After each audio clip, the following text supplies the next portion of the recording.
What's up? What's happening? What's going on, everybody? Welcome back to Mr. Station, your most for anything and everything animation, including a sponge that lives in a pineapple under the sea, as well as TV and movies. I'm your host, Jackson Small. Welcome back to SpongeBob on 7 Rock Bottom.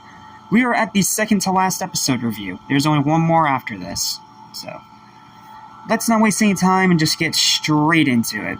Starting with this one, New Fish in Town. This episode's decent. It's not great, it's not horrible, but it's decent. Let's talk about it.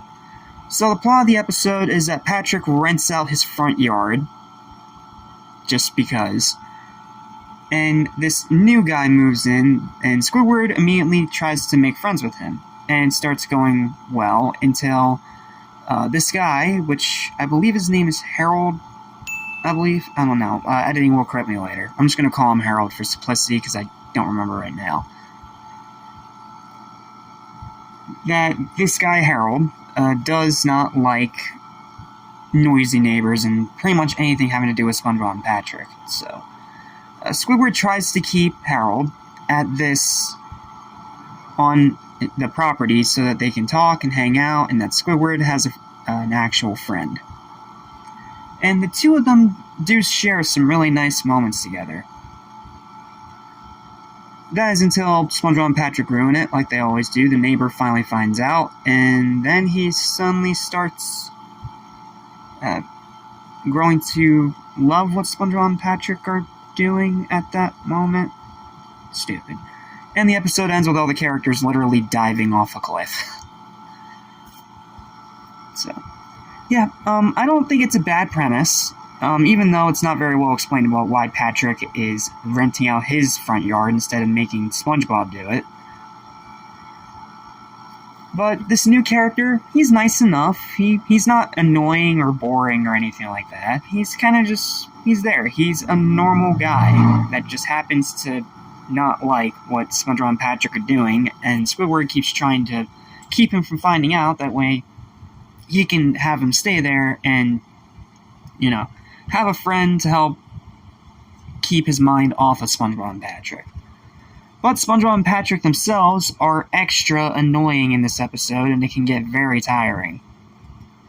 So, yeah, that's pretty much how it goes. So, highlights, all the scenes of Squidward and Harold, or whatever his name is, together. They're really nice scenes, especially the scene where they're sharing tea in the trailer. It's cute. And then the second highlight is all the characters literally diving off a cliff. Not only because the episode kind of dives off a cliff by that moment, but also because it's just a funny visual, because they literally, swan dive off this cliff.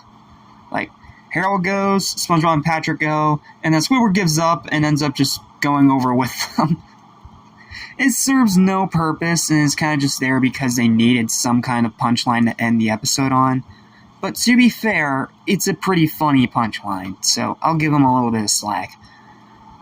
Overall, the episode's okay. I do like the premise, but SpongeBob and Patrick are extra annoying in this one.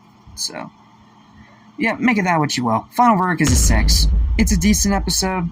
It's a watchable episode, but it's nothing too memorable.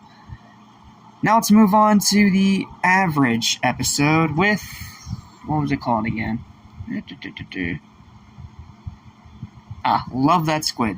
Let's go. Speaking of episodes reusing plots from older episodes, now we have this one that's very clearly reusing the plot of Krusty Love, but this time instead of Krabs and Puff, it's Squidward and Squidina, I think her name is. I don't know, I can't remember. Can't remember her name. She has a nice design and all, but I barely remember her at all. Because she's a one-time character that pretty much never comes back. So, Squidward ends up falling for this female squid that walks into the Krusty Krab. Well, octopus, sorry. This female octopus that ends up walking into the Krusty Krab. And SpongeBob, instead of being the annoying nuisance he usually is around situations like this, he actually decides to help Squidward. And the rest of the episode is SpongeBob dressed in drag as this female cephalopod to try and get Squidward to ace the date. And it is always really nice seeing SpongeBob help out his friends with romance stuff. I don't know why, but it's just so freaking cute. Not to mention, this is one of SpongeBob's better disguises.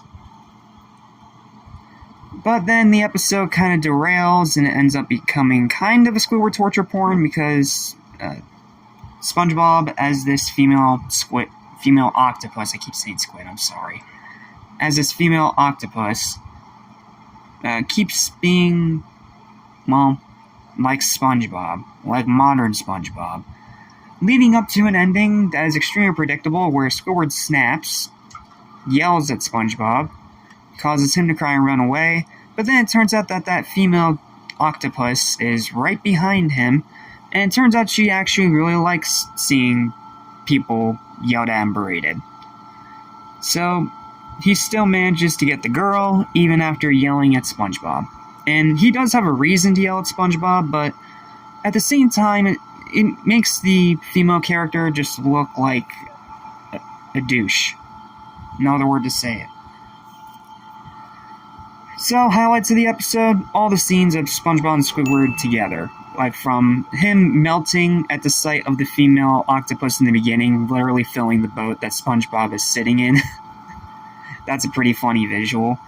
To SpongeBob dressing in drag, and the two of them sharing some nice moments before, modern SpongeBob, modern SpongeBobs.